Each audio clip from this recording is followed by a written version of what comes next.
So this is part 2 of my series on area, surface area and volume. So this one is focusing on surface area. The other way you'll see it referred to is TSA, or total surface area, for a shape. So I've got a couple of examples here where we're going to find the area, the surface area of the shape. Now, when we're doing surface area, we are finding the area of each of the faces and adding them together. Now, we do have rules that we can use for them, but we can also just work through the shape. So the first shape we've got is a box. Now, if we drew that as its net, we would get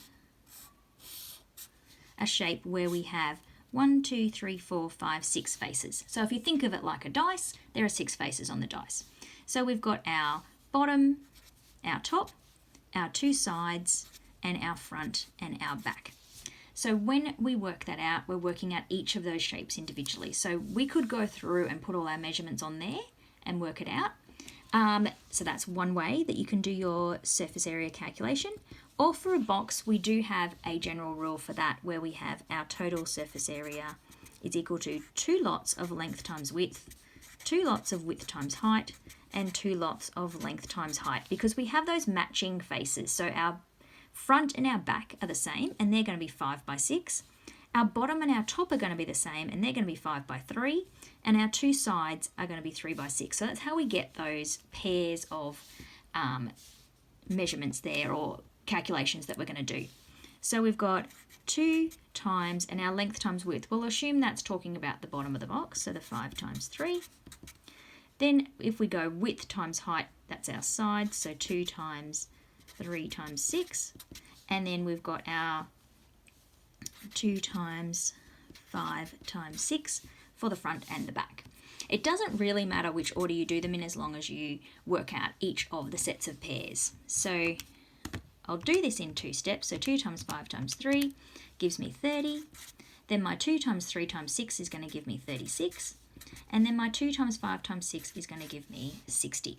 So then I'm going to add those 3 up, the 30 plus the 36 plus the 60, and I'm going to get 126. I'm going to pop this over to the side, and that will be centimetres squared. For our next one, we have this triangular based prism, or you might call it like a Toblerone shape or a tent shape. In this one, we're going through and we're going to work out each of those pieces. So when we have our shape like this, we have our front and our back, which are the 2 triangles. And our triangles are going to be a half of base times height, half of base times height. Then we've got our bottom of our shape there. So it's going to be the 11 times 3 there. So we've got, and I might just write bottom plus, and in this case the sides are both the same shape because it is an equilateral triangle. So I'm just going to go 2 times sides. Just be careful if your triangle isn't symmetrical like that, and you may need to work out your 2 sides differently. So now I'm going to go along and put in what I know. So I've got a half of 3 times 2.6 plus a half of 3 times 2.6 plus my bottom is going to be 11 times 3, and my 2 sides are going to be 11 times 3 as well, because it's all the same shape. So I could have actually done them all in one go as well, but generally your base won't be the same as your side, so I've split them up that way, but I could have just done 3 times the 11 times 3. So I've got my 3 times 2.6 that I'm finding half of. So I've got 3.9 plus 3.9, and then I've got my 33 plus the 2 lots of that, which is the 66. So when I add that up, I've got 3.9 plus 3.9 plus the 33 plus the 66, and I get 106.8, and that will be meters squared. Now my last one is my cylinder. Now when I draw the net of a cylinder, I have my 2 circles and the rectangle that wraps around.